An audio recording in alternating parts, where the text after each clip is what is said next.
Okay, so salam sejahtera. Very good morning kepada semua pelajar 4 sains. Jadi finally lah, okay, finally today is the last subtopic for your Form 4 Physics syllabus. Jadi lepas ni kita akan buat latihan pengukuhan lah. Tapi untuk hari ini kita akan belajar berkenaan dengan subtopik yang terakhir yang perlu kita cover untuk syllabus fizik tingkatan 4, iaitu pembentukan imej oleh cermin sfera. Okey, dalam kes ini cermin sfera kita akan belajar dua lah. Okey, cermin yang pertama yang kita akan belajar ialah cermin cekung. Cekung. Yang kedua ialah dipanggil sebagai cermin cembung. Kamu boleh rujuk dalam muka surat 270 dalam buku teks kamu. Same thing with module lah. Okey, untuk cermin ni apabila kita lukis, apabila kamu lukis, kalau kamu tengok yang ada di lorek tu bermaksud ini adalah bahagian belakang tu. Okey, bahagian belakang cermin biasanya dia berwarna gelap kan, dia dicatkan dengan selapis silver ataupun sejenis logam supaya ada kesan pantulan dia. Okey, ini depan.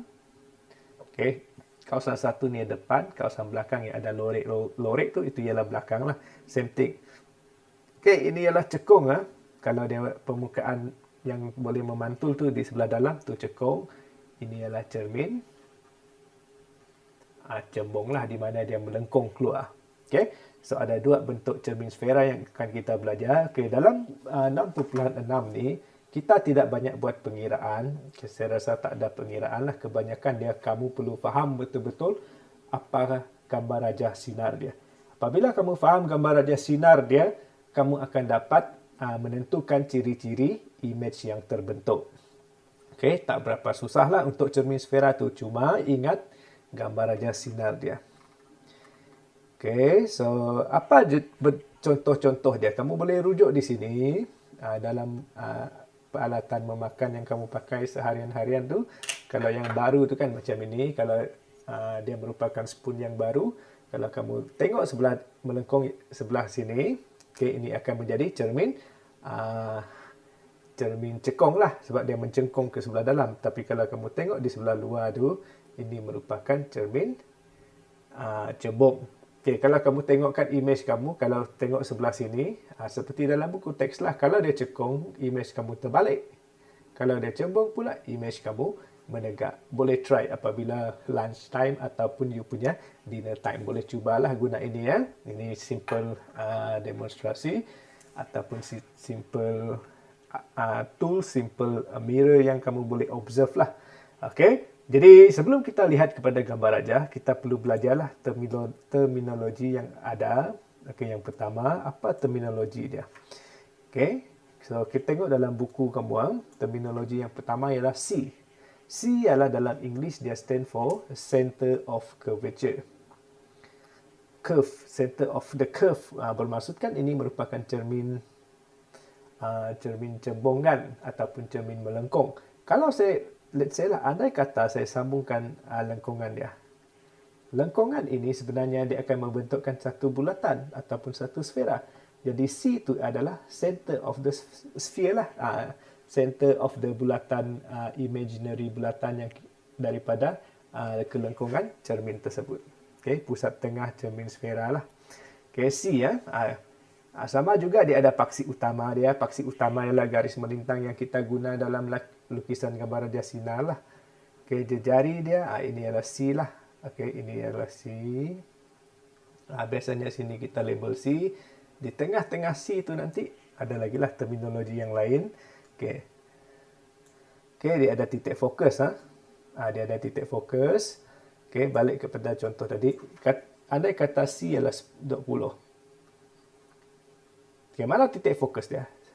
Biasanya titik fokus tu di antara center ni dengan principal axis ni dengan C tu.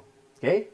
Dia memang akan betul-betul di tengah. Kalau C adalah 20, bermaksud titik F tu akan berada pada jarak 10 cm lah. Same thing, selain daripada titik fokus, kita ada juga panjang fokus dia. Okay, ada panjang fokus, ada titik fokus lah. Tetapi ni sama sajalah. Ada titik fokus, ada panjang fokus.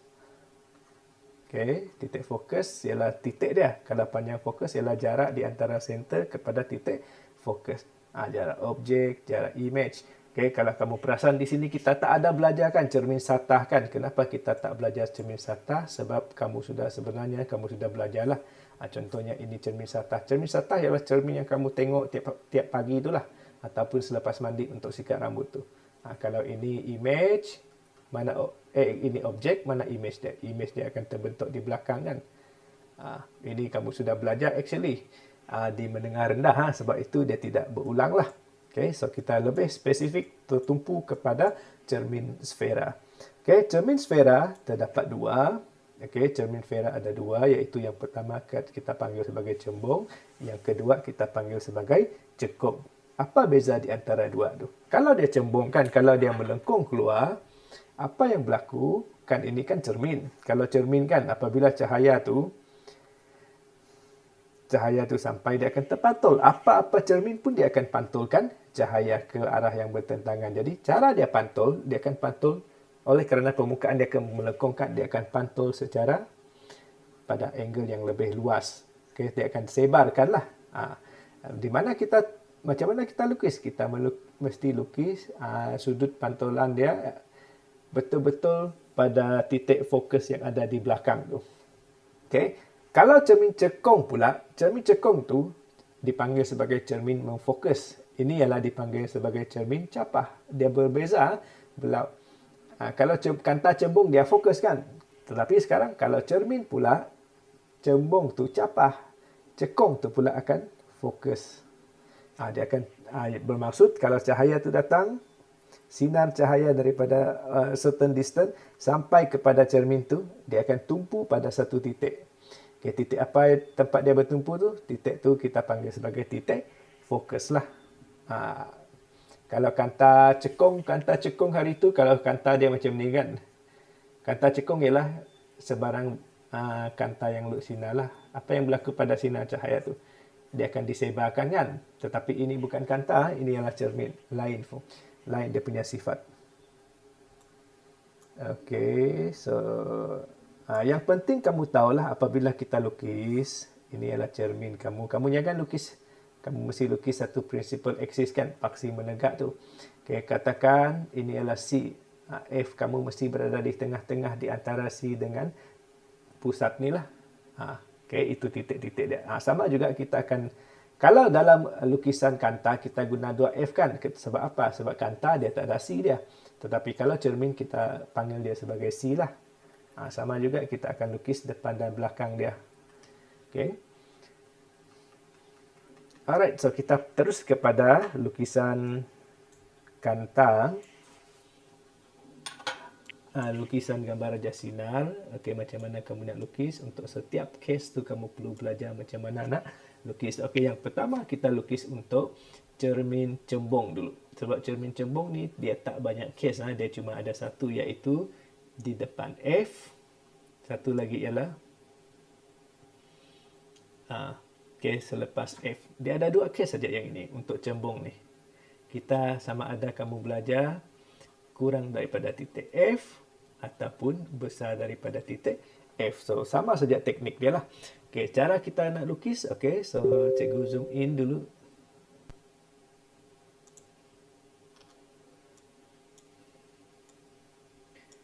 Okey, zoom in supaya nampak dengan lebih jelas.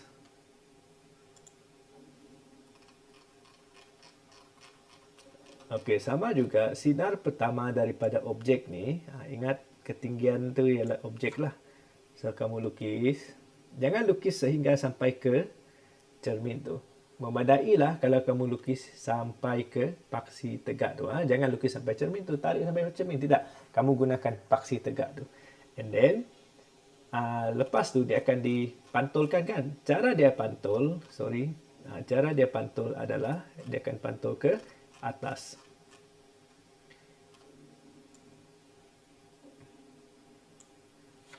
Dia akan pantul ke atas sebab dia akan disebarkan. Tetapi dia dipantulkan berdasarkan kepada satu titik di belakang. Mana sinar kedua dia?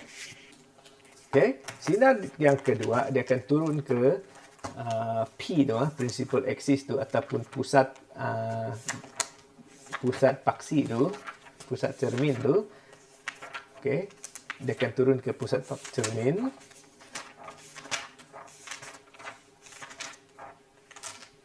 Okey, dia akan turun ke pusat cermin melalui titik C, ya. Dia akan turun ke belakang melalui titik C. Okey, di depan kamu guna garis penuh. Di belakang, sebab kenapa di belakang mesti guna putus-putus? Sebab cermin ini cahaya tak boleh tembus. Cermin kan dia tak boleh tembus. Dia boleh pantulkan tetapi cahaya tak boleh tembus. Lainlah kanta, sebab kanta kan sinar. Okey. Jadi sekarang ada nampak persilangan kan? Di persilangan tu kamu lukis, gunakan pembaris. Buat satu anak panah lah. Pembaris lah, jangan freehand. Okey, ini label sebagai I, ini label O lah tadi. Ini sinar pertama, sini sinar kedua. Okey, jadi daripada situ kita tahulah apa ciri-ciri image yang kamu boleh nyatakan di sini. Okey, yang pertama for sure dia adalah apa ciri-ciri dia? Maya kan, sebab dia dibentukkan dengan garisan putus-putus di belakang. Yang kedua dia adalah tegak. Kecil ke besar? Mengecil kan? Size image dengan objek tu. Tulis sinilah mengecil. Okey. Same thing lah. Dia punya ini ya, dia punya teknik tu. Teknik untuk cembung sentiasa samalah teknik kamu lukis. Bermaksud lukisan B tu kamu lengkapkan sendiri ya. Lengkapkan, gunakan teknik yang sama. Okey, itu ialah cembung. So sekarang kita tengok cekung pula. Okey, cekung cikgu akan tunjukkan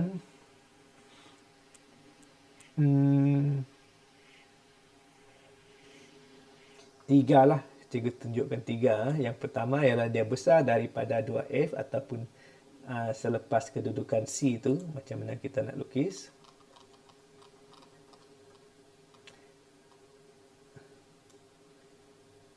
Okey, so kamu lukis sinar pertama.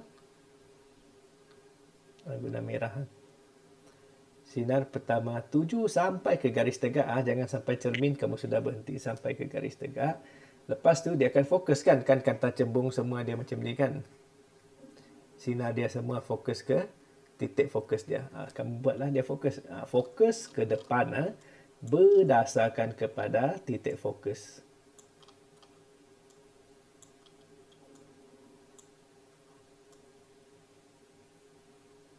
Okay, turunkan dia ke bawah. Okey, itu ialah sinar pertama. Sinar yang kedua, mana dia fokus? Sinar yang kedua dia akan daripada objek tu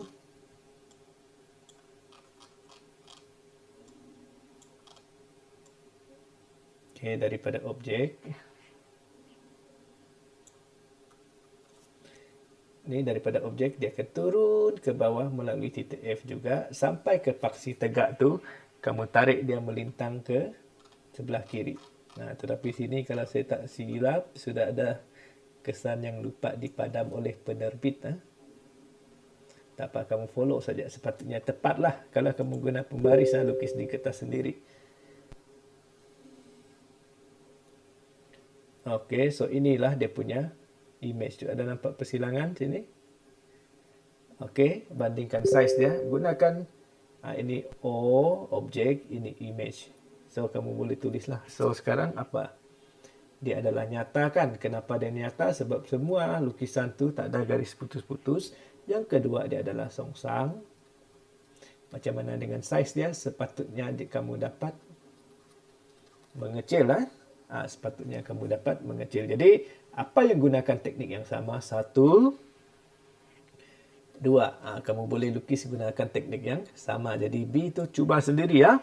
Okey, so B cuba sendiri. Same thing. D ni pun teknik yang sama. A, B dan D menggunakan teknik yang sama. Lukis dia dulu baru kamu move on kepada instruction yang seterusnya. Okey, lepas tu Kita lukis ini dulu. U sama dengan F. Ini ya.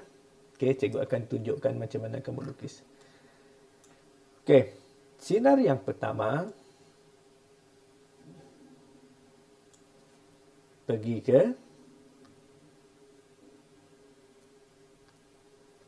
ke paksi.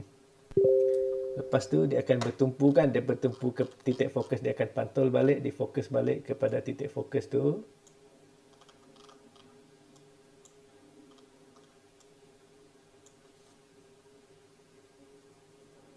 Okey, so itu baru sinar pertama.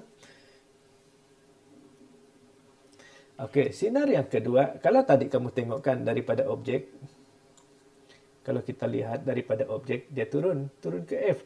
Tetapi sekarang, dia sudah berada di F tu sendiri. Jadi, mana kita nak turunkan dia? Tak dapat kan? So, kamu ambilkan pembaris kamu, selarikan dia, sambung dia ke titik C ya. Di titik C.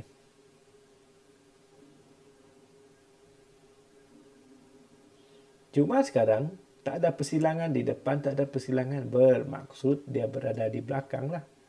Objek dia. Di belakang nanti pun kamu tak akan jumpa persilangan dia. Jadi kalau kamu tak jumpa persilangan dia, apa ciri-ciri dia nanti? Okay, ciri-ciri. Objek dia adalah, image dia somewhere here lah. Kita tak jumpa persilangan dia. So ini adalah objek. Image dia kita tak jumpa. So kamu boleh tambah satu perkataan. Nanti image di infinity. Kita tak tahu di mana persilangan dia. Jadi tulis sebagai image di infinity. Sama juga dia adalah maya.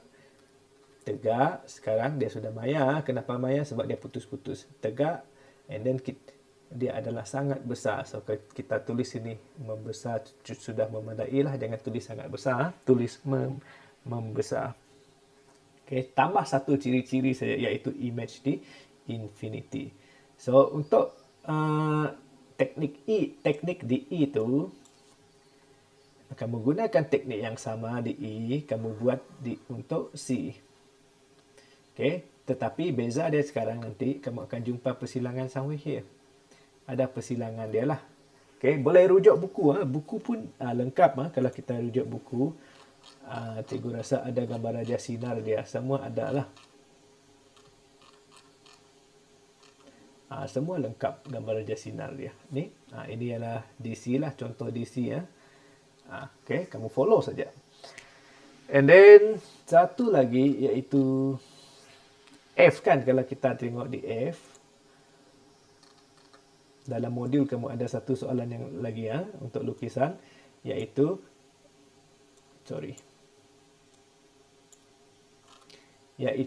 objek di infinity.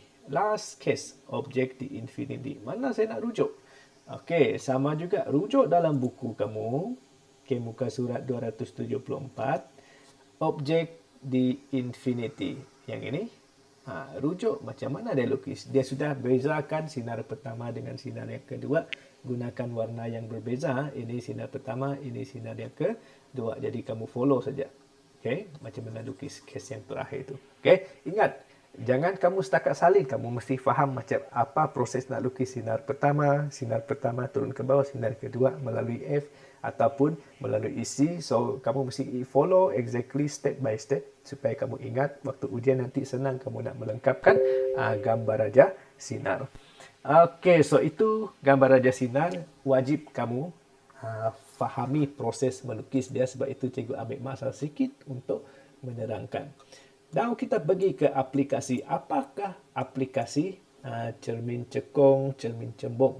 Kalau kamu tengok kan, kadang-kadang tengoklah abang-abang kamu, adakah tidak dia pergi DIY, dia beli cermin kecil tu letak di tepi side mirror tu.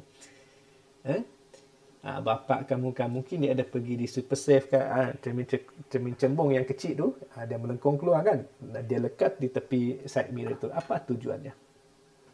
Okay, semasa kita driving, kadang-kadang apabila kita tu nak potong kan, terlalu dekat dengan kita kadang-kadang side mirror tu tak nampak. Dia ada limitation, dia ada had sudut pandangan dia.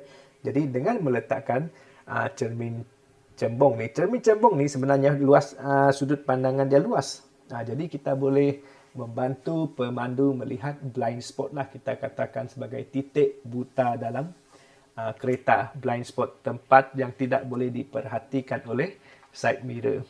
Okay, kamu boleh tulis ini, membantu meluaskan sudut pandangan.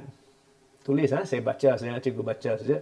Membantu meluaskan sudut pandangan. Kadang-kadang kalau kamu keluar dari parking, okay, kamu keluarkan, contohnya ini ialah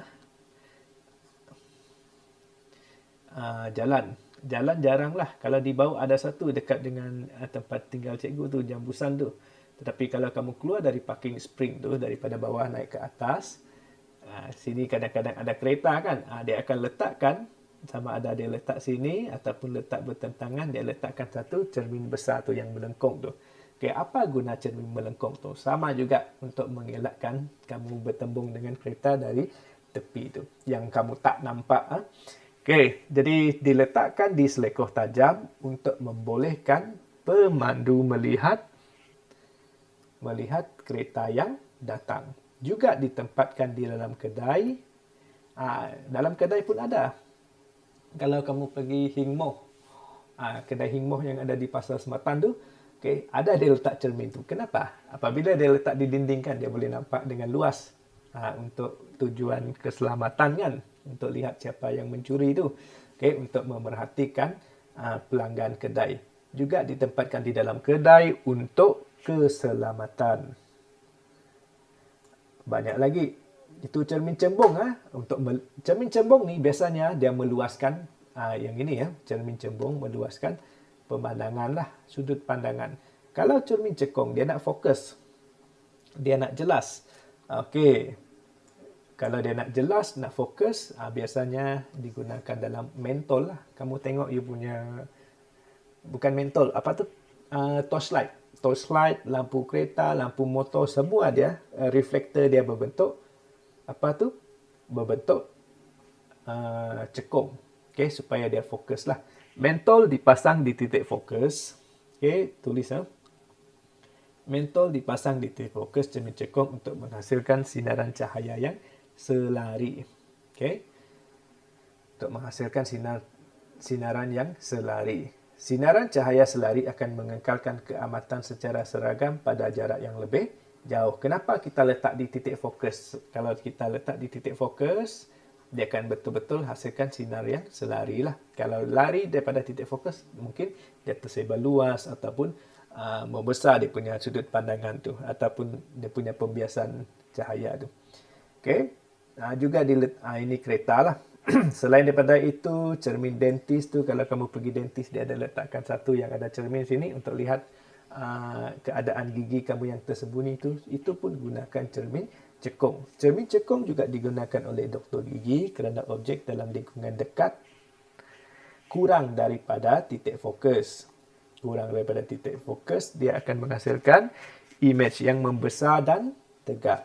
Tulis, membesar dan tegak. Okay, ini kegunaan dia lah. Lepas tu, last part.